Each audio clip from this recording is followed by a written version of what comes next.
Did they finally find Noah's Ark? 5 shocking pieces of evidence. Picture this. For thousands of years, Noah's Ark lived right next to unicorns and Atlantis in the Nice Story Bro file. Then, 8 weeks ago, a hobby drone buzzed over Turkey's Mount Ararat and snapped something weird. A 515-foot silhouette cut, so straight it looks like Mother Nature forgot to hit shuffle. The crew behind the footage shipped dirt samples to a lab, crossed their fingers, and the numbers just landed. Spoiler, they're wild. In the next few minutes, we'll walk through the 5 freshest clues, each one making scholars either rewrite textbooks or groan loud enough to set off car alarms. Stick around. Number 5 flips the whole argument on its head. Evidence number 1, a shape that measures 300 cubits to the foot. Genesis isn't shy about boat dimensions. 300 x 50 x 30 cubits, give or take 515 x 85 x 51 feet. Overlay those numbers on the Dirupinar Formation and, honestly, it's a little creepy how close they line up. A satellite check by the private team shows the edges match within 3 feet.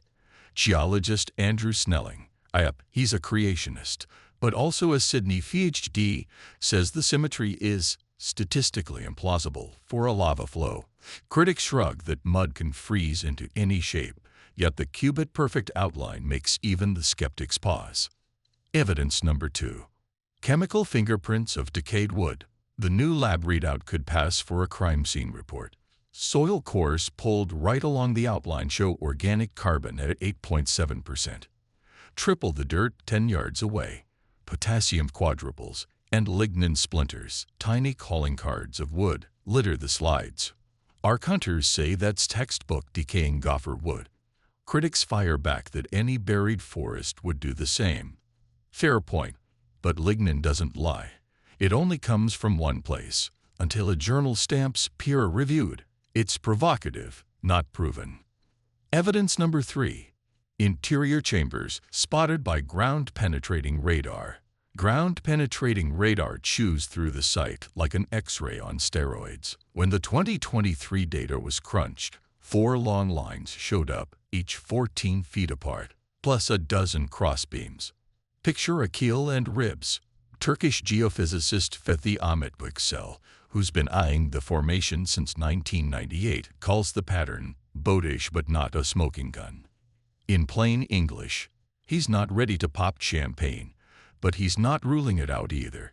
The pictures are grainy, yet they echo the rune-shaped cavities locals swore they felt during 1980s digs.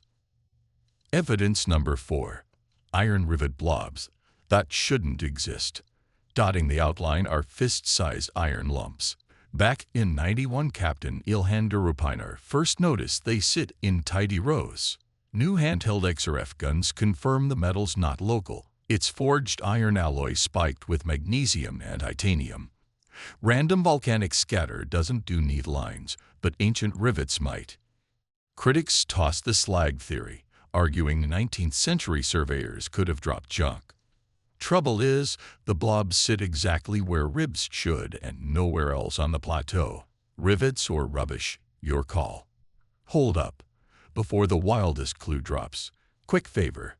If these 5 points are scrambling your brain, hit subscribe so you catch our follow-up the second peer review hits.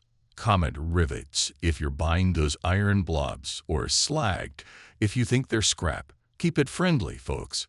Evidence number 5. A freshly dated wood fragment pulled from 24 feet down. Last summer, the team drilled a 4-inch core 24 feet below the keel and bam, hit petrified wood. Independent labs in Texas and Istanbul carbon-dated the sliver to 4,800 years ago, square in the traditional flood window. Plot twist. It's walnut, not gopher wood, and barely the size of your thumb. Believers say walnut could have been deck planking or cargo braces. Skeptics counter that a single walnut tree could have fallen into any old basin. Until someone hauls up a board big enough for shuffleboard, the fight rages on. So, did they finally find the Ark? Stack the cards. A boat-shaped outline that matches Genesis to the cubit, soil chemistry hollering old forest, radar echoes of ribs, iron blobs where rivets belong, and a wood chip dated smack in the flood era. Taken together, it's the toughest case Durupinar has ever thrown.